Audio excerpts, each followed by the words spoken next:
সাথে কেমন করে, আবার বউয়ের মায়ের সাথে কেমন করে, বউ আপনার বাপের সাথে কেমন করে, আবার আপনার বউ তার বাপের সঙ্গে কেমন করে, এরকম খেয়াল করার দরকার আছে না নাই? বেখেয়াল হলে জাহান্নামে যাবেন। আমি খেয়াল রাখছি আমার বউয়ের প্রতি, খেয়াল রাখে আমার বউ এখন আলহামদুলিল্লাহ।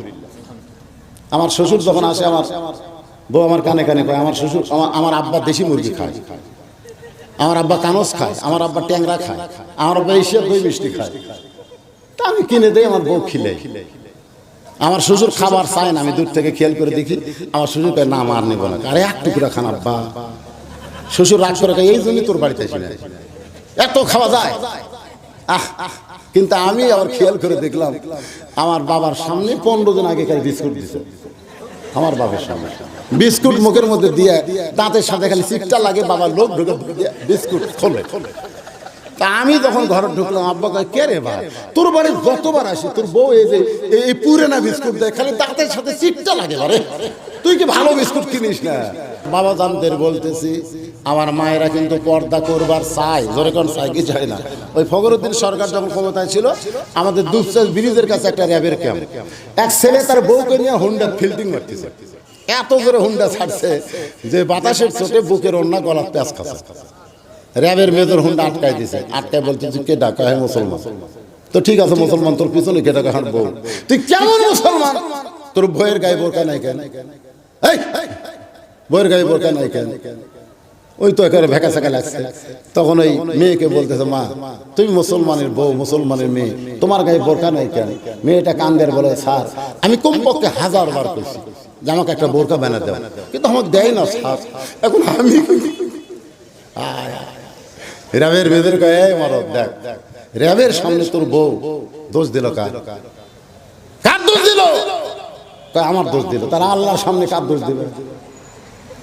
আল্লাহর সামনে কার দোষ দিবে? আজকে যে মেয়েরা বেপর্দা হয়ে ঘুরতেছে, স্টার জলসা জি বাংলা দেখতেছে, এরা কিন্তু বলবে আমাদের কোনো দোষ নাই, আল্লাহ আমার স্বামী ডিজেল লাইন দিয়ে দিছে, আমি কি করবো আল্লাহ?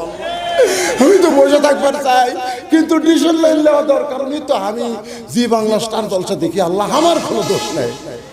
আমি তো বোরকা গাওয়ার দিয়ে ফাতেমা হওয়ার চাই আল্লাহ, কিন্তু আমাকে বাইনে দেয় না আল্লাহ, আমি কি করবো? এই জন্য রাসূল বলেছে, আর দায়ুস লা ইয়াদখুলুল জান্নাহ, দায়ুস কোনোদিন জান্নাতে যাবে না। সাহাবীরা বললেন, হুজুর দায়ুস কোন নারী? আল্লাহ নবী বললেন, দায়ুস নারী না, দায়ুস হলো সকল পুরুষ মানুষ যাদের অধীনে নারীরা পর্দা করে। এই দুটো ওয়াজ ফাঁকে করে দিলাম, আপনারা একটু খেয়াল করবেন, আপনাদের বইয়ের দিকে খেয়াল করার দরকার আছে না নাই? করবেন। কারণ আদম আলাইহিস সালাম খেয়াল না করার জন্য কিন্তু গন্ধম খাচ্ছে। আদম যদি সবসময় হাওয়ার দিকে খেয়াল করতো, তাহলে গন্ধম খাওয়ার পারতো। গন্ধমের কাছে ওইদিকে কেন? আল্লাহ নিষেধ করছে, কিন্তু না, বোক আল্লাহ রাস্তা ছাড়িয়ে দিতে হবে, বোক ছাড়িয়ে দিতে হবে। গন্ধম খাচ্ছে, খাই আবার আদমকে খিলেছে বাবা। আল্লাহ দুইজনকে 7টা দুনিয়াত বের করে দিছে। আদম কয় আল্লাহ আমার কোনো দোষ নাই, আল্লাহ কয় তোমার দোষ হলো তুমি বইয়ের দিকে খেয়াল করো। এই জন্য প্রত্যেকটা স্বামী তার বইয়ের দিকে খেয়াল করার দরকার আছে না নাই? সাইজ না বেসাইজ হয়েছে, আপনি একটু খেয়াল রাখবেন ইনশাআল্লাহ। আসেন, আমি খেয়াল রাখছি আমার বইয়ের প্রতি, খেয়াল রাখে আমার বউ এখন আলহামদুলিল্লাহ। আমার শ্বশুর যখন আসে, আমার বউ আমার কানে কানে কয়, আমার শ্বশুর আমার আব্বা দেশি মুরগি খায়, আমার আব্বা কানস খায়, আমার আব্বা ট্যাংরা খায়, আমার আব্বা এশিয়ার দই মিষ্টি খায়। তা আমি কিনে দেই, আমার বউ খিলে। আমার শ্বশুর খাবার চায় না, আমি দূর থেকে খেয়াল করে দেখি, আমার শ্বশুর কয় না আমার নেবো না। আরে এক টুকরা খান আব্বা। শ্বশুর রাগ করে, এই জন্যই তোর বাড়িতে আসি না, এত খাওয়া যায়। কিন্তু আমি আবার খেয়াল করে দেখলাম, আমার বাবার সামনে 15 দিন আগেকার বিস্কুট দিছে আমার বাবার সামনে। বিস্কুট মুখের মধ্যে দিয়ে দাঁতের সাথে খালি চিপটা লাগে, বাবার লোক ঢুকে বিস্কুট খোলে। তা আমি যখন ঘরে ঢুকলাম, আব্বা কয় কে রে ভাই, তোর বাড়ি যতবার আসি তোর বউ এই যে এই পুরানা বিস্কুট দেয়, খালি দাঁতের সাথে চিপটা লাগে। আরে তুই কি ভালো বিস্কুট কিনিস না? আমার খেয়াল করার দরকার আছে না নাই?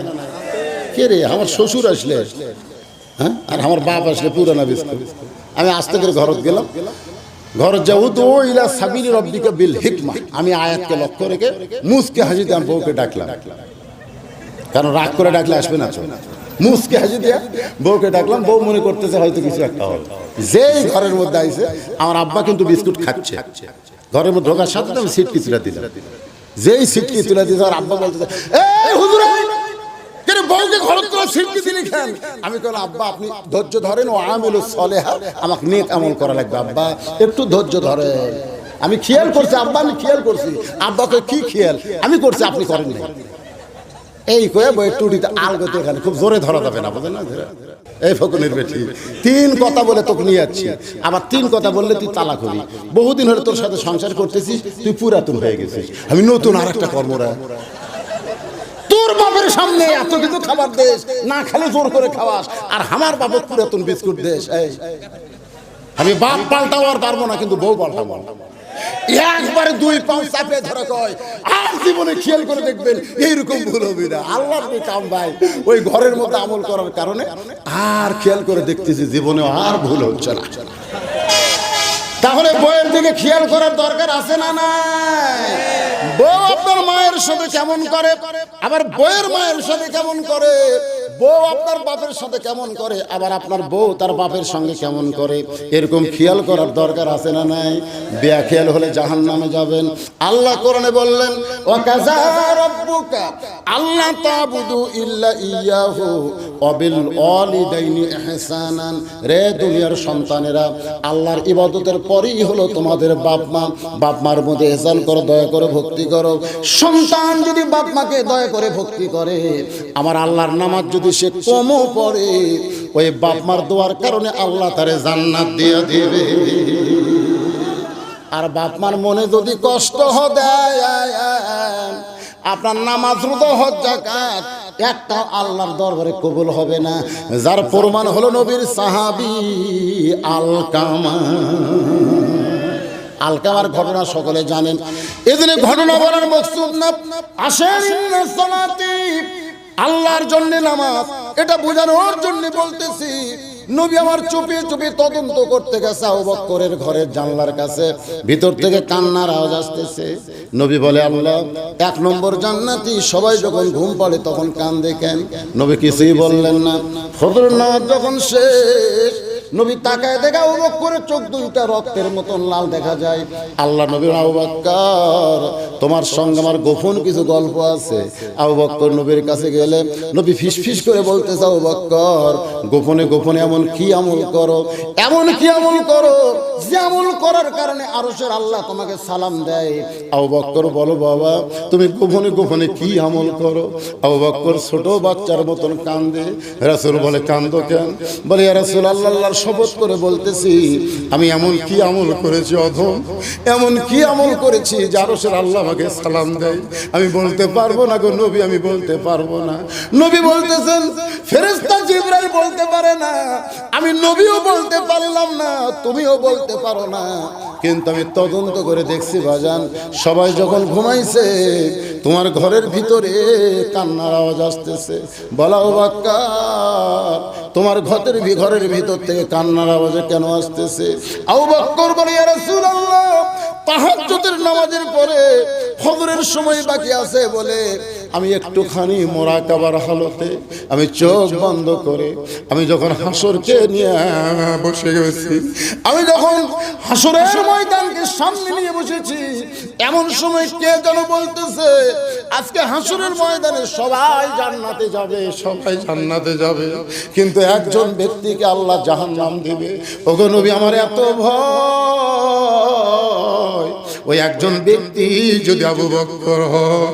সঙ্গে সঙ্গে নবী বুকের মধ্যে নিয়ে বলতেছে, আবু বকর বুঝতে পেরেছি ওই ব্যক্তির জন্য আরশের আল্লাহর সালাম হয় যার কলিজার মধ্যে সবচাইতে আল্লাহর বেশি ভয়। এমন মানুষকেই আল্লাহ ধর্মমন্ত্রী বানায়া দেয়। আইন মন্ত্রী হলেন হযরত ওমর, অর্থমন্ত্রী ওসমান গনি। এই জন্য নবী ডাক দেয়া বলে, ওসমান তোমার ভাই আজকে 3 দিন হলে না খেয়ে আছে, মসজিদের সামনে কাতারে দাঁড়া, এসেও সে দাঁড়াবার পারতেছে না। 3 দিন হলে না খাওয়ার কারণে শরীর এত দুর্বল, এই দুর্বলের কারণে সে দাঁড়াবার পারতেছে না। ওসমান, আল্লাহ তোমাকে এত সম্পদ দান করেছে, সুবহানাল্লাহ। নবী কিন্তু বলেন নাই ওসমান আল্লাহ তুমি এত সম্পদের মালিক হইছো। কথাটা খেয়াল করে শুনবেন, আল্লাহ নবী কি বলছেন, ওসমান তুমি এত সম্পদের মালিক। এই কথা কিন্তু নবী বলেন। নবী বলেছেন আল্লাহ তোমাকে এত সম্পদ দান করেছে। নবীর এই কথার দ্বারা বোঝা গেল সম্পদের মালিক মানুষ না, সম্পদের মালিক হলেন আমার আল্লাহ। কথা আসতে বলেন কেন? সম্পদের মালিক কে? আরো জোরে জোরসে বলুন। ছোট ছোট বাচ্চারা বেশি বলতেছে, কারণ ওর সম্পদ নাই তো। আর আমরা যারা বড় হচ্ছি, রে আমি কষ্ট করে কামাই করে সম্পদের মালিক আল্লাহ তাআলা। আমি কে? হ্যাঁ, আপনি কে? আপনি কে? আপনি হলেন আমার ভাই কইছে, ডিলু ভাই কইছে কেয়ারটেকার। কেয়ারটেকার বলছেন। এভাবে কখনো আঙ্গুল দিয়ে বলা যাবে না যে এই জমি আমার, এই বাড়ি আমার, এই পুকুর আমার। সাহাবীরা বললেন হুজুর তাহলে কেমনে বলবো? আল্লাহ রাসূল বললেন এই বাড়ি আমি দেখাশোনা করি, এই জমি আমি দেখাশোনা করি, এই পুকুর আমি দেখাশোনা করি।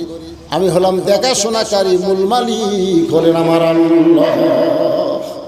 কিন্তু আমাদের চরিত্রটা কেমন আছে আমি বুঝাই দিচ্ছি। যে হুজুরের সামনে দেখতেছেন রোডের সাইডে, ওটা আমার হুজুর। ওই সাইডে যে দেখতেছেন ওটা আমার। ওই বাম সাইডে যা দেখতেছেন না, ওটা আমার হুজুর। তার পূর্ব সাইডে এটা আমার ভাইয়ের। আর এদিকে আমার বাপ সাদা করে। এলাকার মধ্যে অন্য কারো জায়গা নেই, এলাকার মধ্যে অন্য কারো জায়গা নেই। তখন বলতেছে সবই যদি তোমাকেরই হয় আল্লাহ, তখন বলতেছে আল্লাহটা দেখবার গেলে 2 মিনিট হাঁটা লাগবে। 2 মিনিট হাঁটা লাগবে, মানে এই এলাকার মধ্যে আল্লাহ নাই তো আল্লাহর দেখবার গেলে হাঁটতে যাওয়া লাগবে। চলে তখন আল্লাহর দেখানোর জন্য নিয়ে গেছে মসজিদ যেখানে আছে ওই জায়গার। যে বলতেছে হুজুর এখানেও আল্লাহর কিছু ছিল না, তো আমার চাচা এই 10 শতক আল্লাহ দান করছে।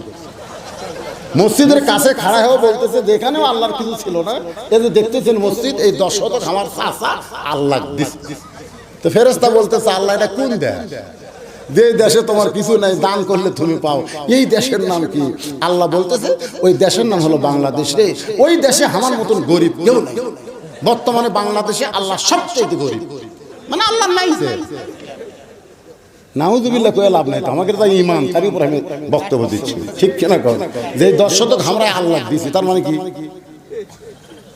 এখনো যদি আপনাকে বলা হয় যে মসজিদ দোতলা করা লাগবে, আপনারা কিছু দেন, তখন আপনারা না দেবো না, না দেবো না। তখন আল্লাহ ফেরেশতাকে আল্লাহ তোমার কি একটা লেফাকরে বসে আছে আর তোমাকে দিবার চায় না, এরা কে? আল্লাহ বলতেছে এরা দুনিয়ার মহব্বতের মদ খাচ্ছে, মদ খায়া মাতলামি করতেছে, হুঁশ ফিরে আসবে।